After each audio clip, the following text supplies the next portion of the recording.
Dan di waktu subuhnya Nabi Muhammad SAW dikabari. Nabi langsung berdiri. Nabi datangi kuburannya Tolha. Nabi sholat di sana. Setelah itu Nabi doa dengan doa yang singkat tapi indah. Doa untuk orang yang cinta dan dicintai sama Nabi Muhammad. Ya Rabb, dari kita dapat doa itu insyaAllah. Apa doanya Rasulullah? Allahumma alqi Talha tadhaku ilaik wa yadhaku ilaik. Ya Allah, Talha engkau jumpai, ya Allah jumpailah Talha dalam keadaan engkau tersenyum, engkau tertawa kepada dia, dan dia juga tertawa kepada engkau ya Allah. Singkat doanya, tapi luar biasa. Ya Allah, nanti kalau engkau bertemu Talha ya Allah, ketika engkau bertemu dia, tertawalah ya Allah, karena rahmat yang engkau berikan kepada dia. Dan buat dia tertawa ya Allah, dia tertawa juga ketika berjumpa denganmu, karena menyaksikan rahmatmu yang engkau berikan kepada dia ya Allah. Dan kalau kita meninggal dunia nanti Allah Ta'ala berjumpa dengan kita, dan Allah Ta'ala tertawa kepada kita. Kita pun juga tertawa kepada Allah Subhanahu Wa Ta'ala. Ya Rabbi, Allah satukan hati kita semuanya. Bagaimana kita kumpul di tempat ini, kumpul kita di surga bersama dengan Nabi Muhammad. Ya Rabbi Allah, jadikan hati kami cinta dengan Nabi. Ya Rabbi Allah, izinkan kedua mata kami memandang Nabi Muhammad. Ya Rabbi Allah, ya Rabbi Allah, jangan kau jadikan dosa kami sebagai penghalang kami dekat dengan Nabi Muhammad. Ya Rabbi Allah, menumpuknya dosa kami, berkunung-kunung dosa kami ya Rabb, tapi kami memiliki cinta dalam hati kami pada Nabi Muhammad. Ya Rabbi Allah, maafkanlah semua kekurangan kami dalam mencintai Nabi Muhammad, dan terimalah cinta kami kepada Nabi Muhammad. Jadikan kekasih Nabi Muhammad mencintai kita semuanya, dan kami semua adalah orang yang dicintai oleh kekasihmu Rasulullah SAW. Ya Rabbi ya Allah, ya Rabbi Allah, kami hidup di zaman fitnah, kami hidup di zaman yang penuh dengan ujian. Ya Rabbi Allah, jagalah anak-anak kami semuanya, jagalah rumah tangga kami, jadikanlah rumah tangga kami sakinah mawaddah warahmah. Jadikan anak-anak kami anak-anak yang saleh dan salihah. Ya Rabbi Allah, jadikan anak kami adalah anak yang akan dibanggakan Nabi nanti ada di hari kiamat. Anak kami adalah anak yang akan menjadi kesayangan Nabi Muhammad, anak yang akhlaknya meniru akhlaknya Nabi Muhammad, anak yang menyenangkan sebagai menyenangkannya Nabi Muhammad SAW. Ya Rabbi Allah, ya Rabbi Allah, berjuta-juta hajat kami ada di hati ini kami hamparkan kepadamu ya Rabb. Kabulkan semua hajat kami ya Allah, kabulkan semua hajat kami ya Allah, kabulkan semua hajat kami ya Allah. Ya Rabb ya Allah, kami gak mau mengemis di pintu makhlukmu, kami gak mau mengemis di pintu siapapun ya Allah, hanya di pintumu kami mengemis ya Rabb, hanya di pintumu kami mengemis ya Rabb. Ya Rabb ya Allah, pandanglah kami dengan pandangan rahmatmu, pandanglah kami dengan pandangan rahmatmu. Ya Rabb ya Allah, jadikan hidangan terbaik kami majlis ini adalah keridhaanmu kepada kami semuanya.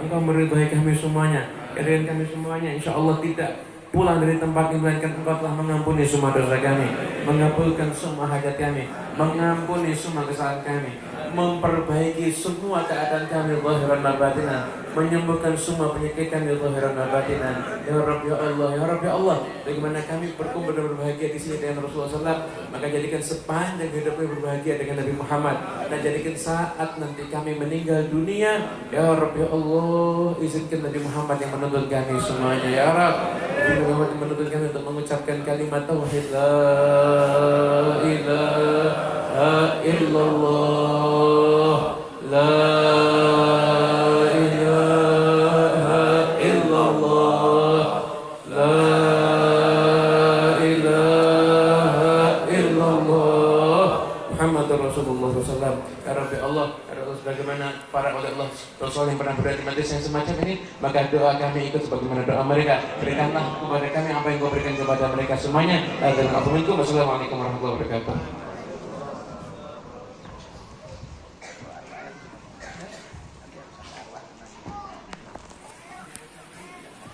Wa balligh kulla maqsad. Anugerahkan aku dan sampaikanlah kepada setiap tujuan. Doa agar hajat-hajatnya, tujuan-tujuannya diijabah oleh Allah Ta'ala. Berkat siapa? Wa bijahi ya ilahi, berkat Nabi Muhammad SAW. Nah kalau pas bagian wa bijahi ya ilahi, doa niatkan hajatnya Masih. Cuma yang harus Anda tahu, jangan Anda kira hajatnya Habib Ali sama kayak hajatnya Anda. Oh, hajatnya Habib Ali, kata Habib Ali, jud wa balligh kulla maqsad, itu Anda kira hajatnya, oh Habib Ali pengen rumah. Itu orang Wonosobo sama orang Solo. Bukan itu. Tahu qasidahnya Habib Allah Haddad yang masyhur. Hajatan fin nafsi ya Rab faqdiha ya khaira qadi. Tahu enggak itu? Tahu kan itu kan? Hajatan fin nafsi ya Rab faqdiha ya khaira qadi. Pernah dengar kan? Itu Habib Haddad ditanya, Beb, hajatnya itu apa? Beb, Habib waktu syairnya kan ada hajatan fin nafsi ya Rab. Itu hajatnya itu apa, Beb? Hajatnya itu apa, Beb? Maka dijawab oleh Habib Abdullah bin Alawil Haddad. Dan ditanya orang Wonosobo, orang Solo, hajatnya apa? Langsung nulis daftar rumah, mobil, utang lunas. Ibu-ibu skincare biar terlihat lebih muda 20 tahun, macam-macam. Glowing. Iya kan? Allah Haddad tanya, apa hajatnya? Hajatnya apa? Ya Rabbi, wa jama'na wa ahbaban lana fi darikal firdausi adyabi mawdi'i. Ya Allah, kumpulkan aku dan semua orang para pecintaku di tempatmu Al-Firdaus, tempat yang paling indah. Mintanya itu, ya Allah, mintanya pengen kumpul sama para pecinta untuk dimasukkan ke dalam surga. Hajatnya Habib Ali apa? Habib Ali apa? Habib Ali tak? Fi asyrafi abdin jullu qasdi liqa'uhu. Berharap semoga dipertemukan dengan makhluk yang termulia. Siapa Nabi Muhammad? Kenapa kata Habib Ali? Jullu qasdi liqa'uhu. Cita-citaku, harapanku yang paling terbesar adalah berjumpa dengan Nabi Muhammad SAW. Jullu qasdi liqa'uhu. Itu harapannya. Sallallahu alaihi Nabi Muhammad. Allahumma shalli alaihi. Ini hadirin yang dimuliakan Allah Ta'ala. Kita kalau waktu muhajim doa, minta hajat kita. Kalau level kita kan level urusan dunia, ya kan? Pengen utang lunas, gitu-gitu palingnya kan? Ya, pengen utang lunas, mas kelihatan. Kadang semuanya hadir utangnya lunas. Semangat amin ya. Saya itu akhir zaman, saya tuh lihat mukanya orang bisa tahu isi hatinya. Bukan kasyaf, pengalaman. Satu, utangnya akeh. Mendak dia mau karo bojone. Wis dua itu. Orang datang muka lungset, utang, mendak dia mau. Salah satu dari itu sudah. Mendak kena utang ya kena jamu, itu sudah satu. Kayak belanja ke sitiin disentai. Makanya banyak suami-suami ajaran kumisnya sering rontok. Karena kebanyakan dimarahi sama istri. Istri yang di sana, yang di sini dengerin. Salam Nabi Muhammad. Jadi yang dimuliakan Allah Ta'ala, jadi minta sama apa? Yang pertama adalah biar tersampaikan hajat dan tujuan. Itu yang pertama. Itu yang kedua, urusan jalan hidupnya biar benar. Wahdina nahaja sabili kebihi nas'ad. Ya Allah, berikanlah petunjuk kepada kami untuk mengikuti jalannya Nabi. Kenapa kebihi? Dengan mengikuti jalannya Nabi, nas'ad wa nursyad, kami akan jadi orang yang selalu diliputi keberuntungan dan selalu di dalam petunjuk. Nah, mintanya itu. Tanya itu mengikuti jalannya Rasulullah SAW. Allahumma shalli alaihi. Lah kan nggak ketemu Nabi, Beb. Terus caranya ngikuti jalannya Nabi gimana? Ngikuti jalan guru yang benar, yang gurunya sanadnya sampai ke Nabi Muhammad SAW. Orang Wonosobo udah sering hadir hal ya. Hadir hal kan? Itu ya habaib-habaib yang di hall itu diceritakan semua perjalanan hidupnya. Ya dengan semua perjalanan hidupnya. Anda datang ke Solo, ceritakan perjalanan hidupnya Habib Ali Al-Habsyi yang dibaca maulidnya dari Majelis Duror. Anda datang ke Gresik, diceritakan Habib Abu Bakar As-Segaf Gresik. Anda datang ke Pekalongan, ceritakan Habib Ahmad bin Abdullah bin Thalib Al-Attas. Anda datang ke Tegal, ceritakan Habib Muhammad bin Thohir Al-Haddad. Dan semua yang mungkin belum saya sebut, Habib Ahmad Tembel dan semuanya, ceritakan kehidupan mereka, semua orang-orang luar biasa. Jalan hidupnya mirip-mirip semua. Anda kalau lihat tuh teliti nasihatnya para habaib, mirip semuanya, nggak ada bedanya. Cari temen yang bener, sholat yang bener, ikuti thariqahnya orang-orang yang dulu yang soleh. Itu nasihatnya. Kenapa? Sudah wahdina nahaja. Coba lihat Nabi Muhammad SAW itu sempurna hari ini, sempurna beliau itu. Fisiknya sempurna. Kita nggak usah bicara fisik Nabi. Kekurangan dalam diri manusia biasa itu jadi kelebihan dalam diri Nabi Muhammad. Contoh nih. Orang berkeringat itu baunya enak apa nggak enak? Nggak enak. Nah, tinggal kecut, bau cuka. Ya kan baunya kecut. Itu keringat kita. Tapi kalau keringatnya Nabi Muhammad itu harum. Itu dulu Ummu Sulaim pernah ambil keringatnya Nabi, harumnya luar biasa. Sama Nabi ditanya, untuk apa Ummu Sulaim? Ya Rasulullah, untuk anak-anak kami. Apa kata Nabi? As-sabti, kamu benar. Kekurangannya manusia pada umumnya itu jadi kelebihannya Nabi Muhammad SAW. Kelebihannya Nabi, keringatnya Nabi aja wangi. Anda nggak usah berfisiknya. Hadis tentang keringat Nabi wangi itu hadisnya sahih dan banyak sekali. Dulu pernah ada satu keluarga ketika itu mau pesta pernikahan nggak punya parfum, ambilkan keringatnya Rasulullah, parfumnya pakai ini. Anda tahu, ini keluarga kalau sudah pakai parfum itu keringatnya Nabi, itu wanginya satu kota Madinah. Sampai dapat gelar, ini rumahnya orang-orang yang wangi. Itu keringat itu kekurangan untuk manusia pada umumnya, tapi jadi kelebihannya Nabi Muhammad. Anda nggak bisa niru kalau ini, nggak bisa. Bercahayanya Nabi nggak bisa. Bapak ini kalau sampai bercahaya, itu pasti karena senter HP. Lampu mati lihat HP, Masya Allah suamiku bercahaya. HP mati, nggak bercahaya lagi ternyata. Kalau Nabi Muhammad SAW itu di kegelapan bercahaya, Anda nggak bisa niru fisiknya Nabi, nggak bisa niru. Ya bisa, saking sempurnanya itu luar. Dan itu fisiknya sempurna. Bapak nih asal sekedar tahu aja. Sahabat itu sampai bahas bentuk perutnya Nabi. Bentuk perutnya Nabi. Apa kata Ummu Hani? Perutnya Nabi kayak kertas dilipat-lipat. Kalau anak muda zaman sekarang bilangnya six pack. Itu perutnya Rasulullah SAW. Kalau perut kita kan one pack. Six pack tapi one pack. Nabi itu sempurna lah, nggak bisa. Mau dibandingin sama apapun juga itu nggak akan pernah bisa. Sallallahu alaihi Nabi Muhammad. Jadi yang dimuliakan Allah Taala. Tapi yang bisa kita tiru itu akhlaknya Nabi. Itu bisa kita tiru.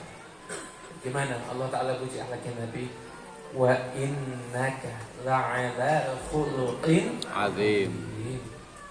Kalau seandainya saya pengajian siang ini cuma mau bahas ayat ini aja, 1 jam belum selesai. Tapi karena saya lebih senang ditunggu kapan ceramah lagi daripada kapan selesai ceramahnya, jadi saya bahas tapi singkat dikit aja. Ayat ini buat orang yang ngerti bahasa Arab, kalau enggak bergetar hatinya, dusta cintai sama Allah. Anda bayangkan Allah Ta'ala menggunakan redaksi-redaksi yang menunjukkan kemuliaan. Wa innaka, sesungguhnya engkau. Bisa aja pakai kata anta, engkau bisa, tapi wa innaka. Kalau belajar nahwu di pondok, inna termasuk harfut taukid. Inna itu huruf taukid yang artinya penegasan. Wa innaka la'ala, lam ala itu artinya di atas. Nanti akan terangkan ala itu maksudnya apa. La nya di awal itu namanya lam taukid mautiatun bil qasam, seakan-akan Allah itu sumpah. Sesungguhnya engkau ya Muhammad sumpah. La'ala, alanya itu mana Pak? Istilah, engkau itu di atas. Bukan sama loh, engkau itu bukan akhlakmu agung, enggak. Engkau itu di atas khuluqin azim, budi pekerti yang agung. Kalau disebutkan khuluqin karim aja udah top. Ini azim, azim itu untuk tahap pujian paling top, saudara. Itu pujian Allah untuk akhlaknya Nabi. Yuk, tiru yuk akhlaknya Nabi. Tiru akhlaknya Nabi Muhammad SAW. Tiru dikit-dikit aja lah, tiru dikit-dikit aja. Gimana akhlaknya Rasulullah SAW? Rasulullah itu luar biasa akhlaknya, Masya Allah. Nah bisa kita kalau meniru akhlaknya Nabi total nggak mampu kita. Pemaafnya, dermawannya, bijaksananya, semuanya itu maksimal kalau sudah bahas akhlaknya Rasulullah SAW. Dulu Bapak Ibu ada orang Yahudi namanya Zaid bin Sa'anah. Namanya Zaid bin Sa'anah. Zaid bin Sa'anah ini itu dia meneliti kitab-kitab Nabi terdahulu. Dia sudah dapati semua sifat Nabi terdahulu itu kriteria Nabi akhir zaman itu di kitab-kitab udah ada pada diri Muhammad. Saya cuma belum lihat dua ini. Yang pertama adalah sabarnya mendahului marahnya, yang pertama. Dan yang kedua, semakin orang kurang ajar, Nabi semakin terpelajar. Semakin orang biadab, Nabi semakin beradab. Orang berbuat buruk, Nabi balas dengan kebaikan. Itu. Zaid bin Sa'anah ini akhirnya dekati Nabi. Yahudi dekati Nabi. Artinya apa? Boleh kita muamalah dengan non muslim itu nggak ada masalah. Sampai ada ikatan kerja bisnis. Zaid itu beli kurma sama Nabi. Zaid beli kurma, kasih uangnya ke Nabi, diterima sama Nabi. Nanti kurmanya diserahkan di akhir bulan. Ini kan katakanlah tanggal 30 ya kan? Kan tanggal 23 ini kan? Tanggal 30 kalau nanti dikasih. Perjanjian sudah. Ternyata Zaid misalnya kan memang niatnya mau ngetes kan? Mau ngetes. Tanggal 27, saya mau nanya, udah jatuh tempo atau belum? Udah jatuh tempo atau belum? Tanggal 27 berarti mau jatuh tempo. Zaid bin Sa'anah ini datang ke Nabi marah-marah. Nabi, kamu gak bener, hutang gak dibayar, gak jujur. Di muka orang loh ini, di depan semua orang ketika itu, depan semua orang, bahkan ketika itu mencaci maki, menghina, bahkan disebut Nana, cucunya sampai kakeknya Nabi disebut. Memang nunggu biar Nabi itu marah. Nabi nggak marah, yang marah Sayyidina Umar. Kata Umar, Zaid, kamu kepengen kepalamu pindah tempat? Pengen badanmu di sini, kepalamu ditaruh di Temanggung, mau begitu? Mau saya penggal? Kalau bukan karena ada perjanjian antara kita Muslim dan Yahudi, udah kamu bunuh. Saya udah bunuh kamu. Apa kata Nabi? Ini dimaknai oleh orang Pak. Kalau mau pencitraan nggak bisa. Ini yang dari dalam asli, bukan pencitraan. Kata Nabi apa? Umar, jangan begitu. Harusnya kamu nasihatin dia kalau nagih yang baik, nasihatin saya kalau bayar yang baik. Bayangkan coba. Nabi bilang sama Zaid, ya Zaid, ya kan, ini ikut sama Umar ke kebun, kan utang saya 100 kilo, kurmanya 100 kilo, plus nanti buat kamu 20 kilo hadiahnya. Sayyidina Umar bilang bareng sama Zaid. Sayyidina Umar udah gak kepengen ngasih kurma, pengennya bubur. Gak kepengen ngasih kurma orang ini. Jalan bareng, Zaid manggil Umar. Apa Sayyidina Umar udah malas. Umar, saya tadi cuma ngetes. Ngetes apa maksudnya? Saya udah baca sifat-sifat Nabi akhir zaman, semua udah ada pada Muhammad kecuali dua. Dan dua hal ini juga saya temukan dalam diri Muhammad. Antarkan balik sama masuk Islam. Dan kebiasaan ini akhirnya masuk Islam. Begitu masuk Islam, nih sedekahnya nih, setengah hartanya dikasihkan untuk umat Islam. Setengah hartanya dikasihkan untuk umat Anda Islam berapa tahun? Tidak pernah sedekah setengah harta. Boro-boro. Seper-10 aja ngeriaknya setengah mati. Ini setengah harta kasihkan kepada umat Islam. Lihat akhlaknya Nabi. Wahdina nahja kaibihi nas'a wa nurusat. Ikuti jalannya Nabi Muhammad, ibadah kayak Nabi, akhlak sebisa mungkin ikuti akhlaknya. Nah, makanya hadirin Allah Ta'ala, kira-kira kalau orang itu maafkan orang lain, mulia apa enggak? Mulia apa enggak? Ya. Apalagi dimaafkan keluarga sendiri. Makanya jangan pernah ribut urusan warisan. Jangan pernah ribut urusan warisan. Damai. Harta saya diambil, Beb. Tahu, namanya aja di kamar kamu diambil, makanya ribut. Karena kamu nggak diambil, kamu ribut, iblis berarti kamu. Tahu hartamu diambil, terus mau apa? Kalau kamu juga berbuat putuskan tali silaturahmi, setan menang berarti. Yang satu sudah digoda berbuat dolim mengambil harta, yang satu digoda untuk merespon dengan permusuhan. Setannya menang. Jangan sampai setan menang. Yang menang harus kekasih kita Nabi Muhammad. Udah. Kamu membenarkan? Udah. Jangan, kita nggak membenarkan. Saya nggak ngakui itu harta kamu ngambil harta saya. Tapi saya nggak memusuhan, saya nggak putus silaturahmi. Udah, saya maafkan kamu. Ya, enggak mungkin enggak diganti sama Allah, Pak. Enggak mungkin enggak diganti sama Allah. Diganti lebih waziyadah insyaallah. Yang pernah ribut urusan warisan, maafkan aja. Dan juga apalagi yang pernah dolim ngambil duit warisan keluarganya. Orang ngambil warisan punya orang lain itu, bapak-bapak, ibu-ibu, itu dosa besar 3 jadi 1. Itu ngerampas warisan saudara. Dolim, putus silaturahmi, durhaka sama orang tua. Orang yang ambil harta warisan, itu kan punya orang tua untuk saudara kita, diambil. Durhaka enggak? Putus silaturahmi enggak? Zalim enggak?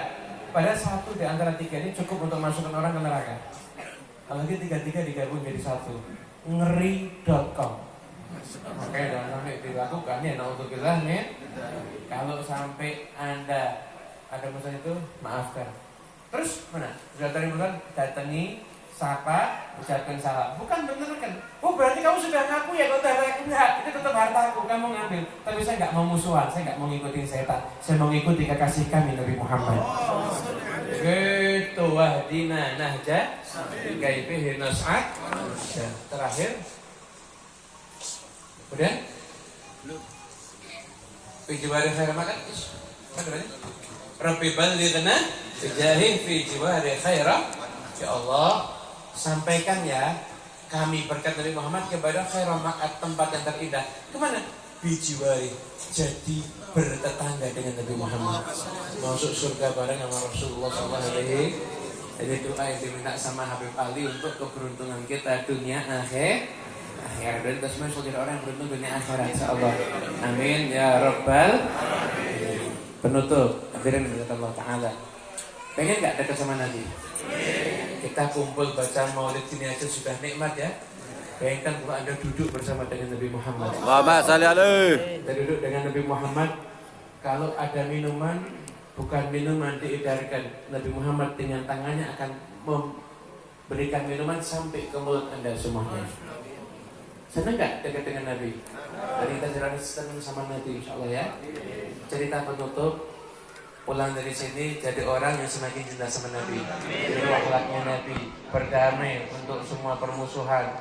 Jangan punya musuh, jangan punya musuh, jangan senangkan setan. Mari kita senangkan Nabi Muhammad SAW.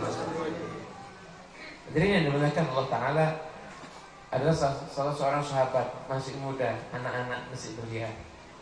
Namanya Talhah bin Barra. Talhah bin Barra ini setiap ketemu Nabi langsung nubruk, tersungkur, bahkan nyium kaki Nabi. Dan sering ngomong, ya Rasulullah, perintah aku Allah akan taati semua perintahmu. Begitu kata Talhah bin Barra. Suatu hari Nabi mengatakan, ya Talhah, penggal kepala bapakmu. Dengar perintah itu Anda tahu terus wah, enggak. Berdiri langsung keluar nyari bapaknya. Tolong, enggak. Aku enggak diutus untuk memutus silaturahmi, aku cuma sekedar ngomong aja. Maksudnya dia ngetes aja. Suruh menggah bapaknya berangkat, bayangin coba. Talha bin Barra ini cinta sama Nabi luar biasa. Tiap hari ketemu Nabi. Suatu hari sakit Talha sakit. Nabi itu orang yang sangat pengasih. Dan sahabatnya sakit, nggak muncul, dijenguk sama Nabi Muhammad. Dijenguk, didatangi sama Rasulullah SAW. Datangi ibunya bilang, keluarganya bilang Talha lagi tidur, dia sakit dan sebagainya. Kata Nabi, saya rasa Talha akan meninggal dunia. Nanti kalau terjadi apa-apa, panggil aku ya. Karena Nabi seperti itu. Nabi pulang. Talha ini bangun dari tidur, naik sama keluarganya. Rasulullah datang nggak menjenguk aku? Datang. Itu kata Talha, Talha ngomong, saya merasa saya akan meninggal dunia.